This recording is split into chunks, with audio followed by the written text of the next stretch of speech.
while I think CEOs have a primary responsibility to message the purpose, I think it probably is all crucial that it be embedded in how everyone thinks about the business and what everyone thinks about every day. In a work context, it's very easy to give people the what and the how, but the emotional connection that people have with the business is often driven by the why. I've never met an employee or a leader that gets out of bed in the morning to go and maximize shareholder return, and that's never happened. And so having something inside the organization that gets people excited and feels like they're helping humans to progress and challenges them a little bit is how we tend to think of it.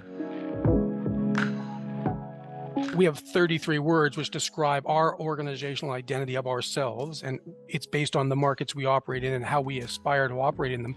But the last line of our 33 words is building a future we can all trust. So it connects to the organizational purpose, but it's flavored or tailored or has a nuance that's consistent with those in Canada because we do different things in Canada. And so I want people to be able to see themselves in that sentence, but not be disconnected from the broader whole. I see a strong link between our purpose and our culture within the organization, and the culture which drives the behaviors that then allow you to embrace the purpose. So I refer to myself quite often as our chief culture officer as opposed to our chief executive officer. The way we tend to think about it is a vision paints a picture of a future that doesn't exist and inspires people to create that. A purpose is a constant. It's why that company exists, and it doesn't really need to change over time once you've got it.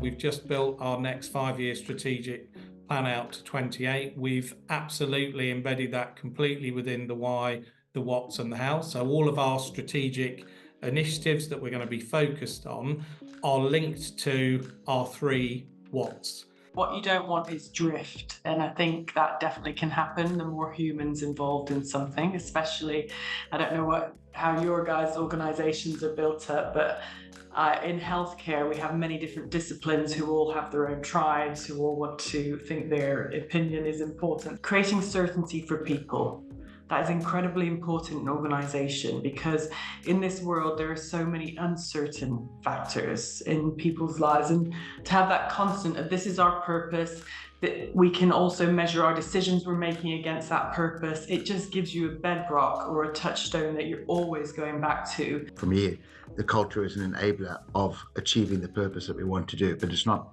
the enabler, it's an enabler. Because of the size and scale of our particular business, it's very hard to have everybody singing to the same hymn sheet at all times. So one of the things that is quite a strong enabler, in addition to the culture that I spoke to, is we have a fund that also certainly helps us, because it's something practical and tangible.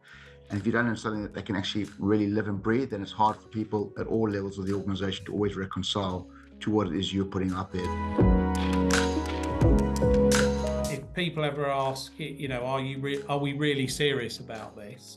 I think when you can give them examples of often things you've walked away from, where perhaps the easier thing to do, certainly from a delivery of financial targets perspective, might have been to have gone the opposite way. There isn't a better day than when you hear people talking about either a sense of pride or belonging to the purpose and the culture of the organisation, and or just using some of the words that sit in the heart of some of those things in conversation.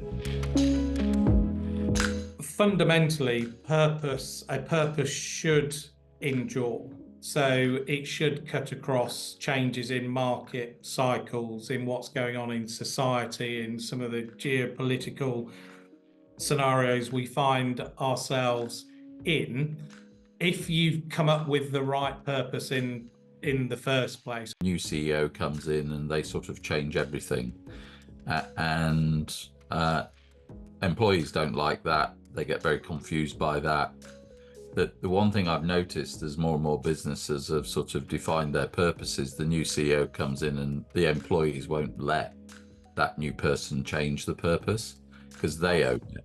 and the previous incumbents have done a really good job. If it is providing that constant, that sort of North Star, then you've got something really valuable. I think when you say, do you need to change your purpose? Probably not, because but you do have to change your products, possibly. The challenge with purpose is it should, I think, if a new CEO comes in and the people push back, then the purpose stuck, and so it worked.